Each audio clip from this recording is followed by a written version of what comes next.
Hi welcome to our channel. BRS working president KT Rama Rao garu Harvard యూనివర్సిటీలో ప్రసంగించడానికి వెళ్తున్నట్టుగా వార్తలు వచ్చాయి. మరిన్ని వివరాలు సీనియర్ జర్నలిస్ట్ శ్రవణ్ కుమార్ గారిని అడిగి తెలుసుకుందాం. శ్రవణ్ కుమార్ గారు, సాధారణంగా ఇట్లాంటి ఆహ్వానాలు, ఇట్లాంటి ఉపన్యాసాలకు వెళ్ళడానికి అధికారంలో ఉన్న వారికి ఈ ఆహ్వానాలు అందుతుంటాయి. కేటీఆర్ గారు హార్వర్డ్ యూనివర్సిటీలో ఎకనామిక్స్ సమిట్లో ప్రసంగించడానికి వెళ్తున్నట్టుగా తెలుస్తుంది. దీన్ని ఏ రకంగా చూడొచ్చు అంటారు?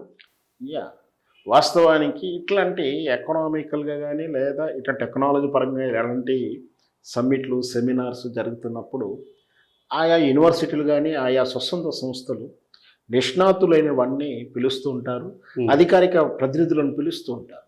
దానివల్ల ఏమిటంటే మంత్రిగా మున్సిపల్ అంటే ఒక ఐటీ మంత్రి కానీ గతంలో కేటీఆర్ గారిని పిలిచారు, అప్పుడు ఆయన ఐటీ మంత్రి. కానీ ఇప్పుడు కాదు, మళ్ళీ ఆయన ఎందుకు పిలుస్తున్నారు? ప్రతినిధి ఏం కాదు, ప్రభుత్వం తరపున ఏం ప్రతినిధి కాదు, ఇంకా ప్రతిపక్ష పార్టీ ప్రతినిధి అని చెప్పాలన్నా కేసీఆర్ గారి ప్రతినిధి, ఒక సాధారణ ఎమ్మెల్యే చెప్పవచ్చు. కానీ ఏ మంత్రి ఏ ముఖ్యమంత్రికి ఎట్లాంటి స్థాయికి గౌరవం ఇవ్వాలో అంతకన్నా ఎక్కువ ఇస్తున్నట్టుగా ఉంది ఈ పిలుపుతో.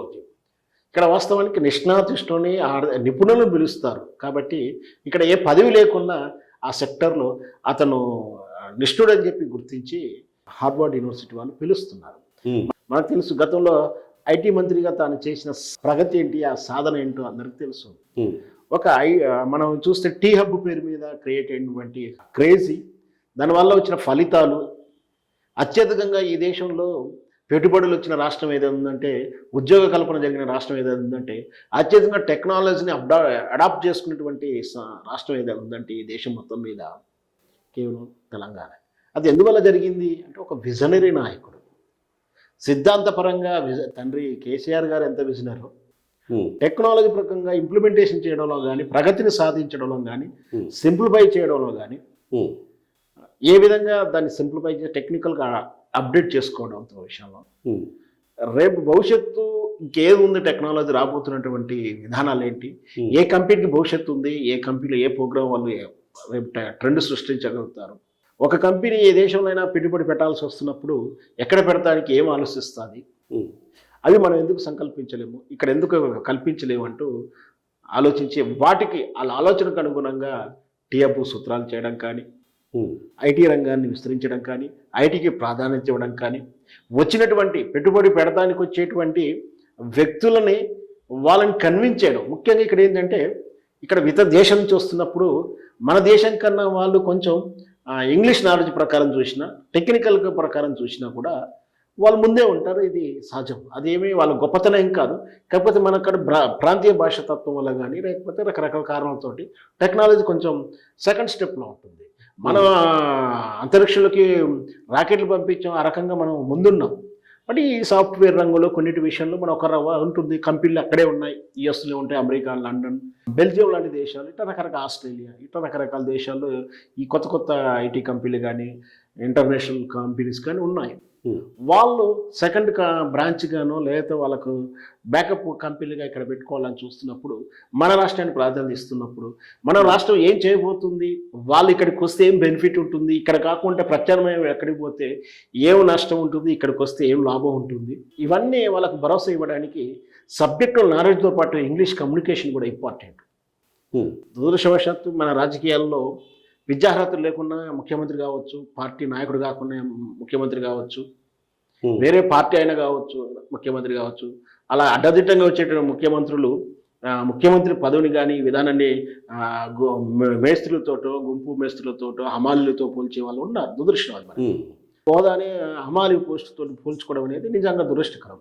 కానీ ఇక్కడ చదువుకున్నటువంటి మేధావులు, చదువుకున్నటువంటి టెక్నికల్ సబ్జెక్ట్ ఉన్న వాళ్ళు ఉన్న వాళ్ళ బెనిఫిట్ ఏముందో కేటీఆర్ గారు చూస్తే అర్థమవుతుంది.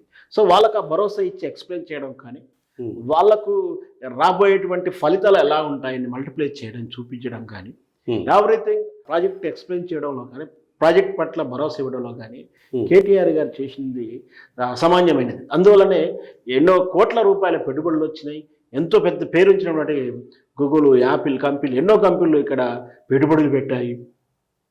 ఒకనాడు ఉన్నటువంటి హైదరాబాద్కు 2014 తెలంగాణ వచ్చిన తర్వాత హైదరాబాద్కు వ్యత్యాసం చూస్తే నిజంగా ఇది హైదరాబాదేనా చాలామంది అన్నారు. మన రాష్ట్ర నాయకులు అన్నారంటేనేమో ఏదో పార్టీ అభిమానమో లేదా మన రాష్ట్రం గురించి చెప్పుకున్నట్లు. కానీ ఇతర దేశాల నుంచి వచ్చిన మన తెలుగు వాళ్ళు, ఇతర దేశాల నుంచి వచ్చిన ప్రతినిధులు, సింగపూర్ లాంటి దేశం నుంచి వచ్చిన వాళ్ళు, అమెరికా నుంచి వచ్చిన వాళ్ళు ఇక్కడ మేము ప్రయాణిస్తుంటే ఇక్కడ ఈ విమానంలో పైనుంచి చూస్తుంటే మేము ఏ దేశంలో ఉన్నాము, హైదరాబాదేనా ఇది అన్న అనుమానం వచ్చేలా వచ్చింది అంటూ ఈ రాష్ట్రంలో ముఖ్యంగా హెచ్టీ సెక్టరు, సైబరాబాదు, ఆ మాదాపూరు, ఆ ఏరియాలో పెరిగిన అభివృద్ధి, ఆ కట్టడాలు ఇవన్నీ చూస్తే నిజంగా కూడా మన ప్రగతి ఎంత సాధించామో తెలుస్తుంది. కాబట్టి కేటీఆర్ గారిని గౌరవిస్తున్నారు. అదే హార్వర్డ్ యూనివర్సిటీలో సెమినార్ స్పీచ్ చేయడానికి ప్రత్యేక ఆహ్వానితులుగా పిలిపించారు. రేపు ఫిబ్రవరి 18వ తారీఖు నాడు ఉపన్యాసించాల్సి ఉంది. రేపు 17వ తారీఖు నాడు బయలుదేరి వెళ్తున్నట్టు కూడా మనకు కొంచెం సమాచారం తెలుస్తుంది. మొత్తం మీద పరిజ్ఞానం ఉన్న వాళ్ళనే పిలుస్తారు, ప్రజ్ఞానం ఉన్నవాడిని నమ్ముతారు.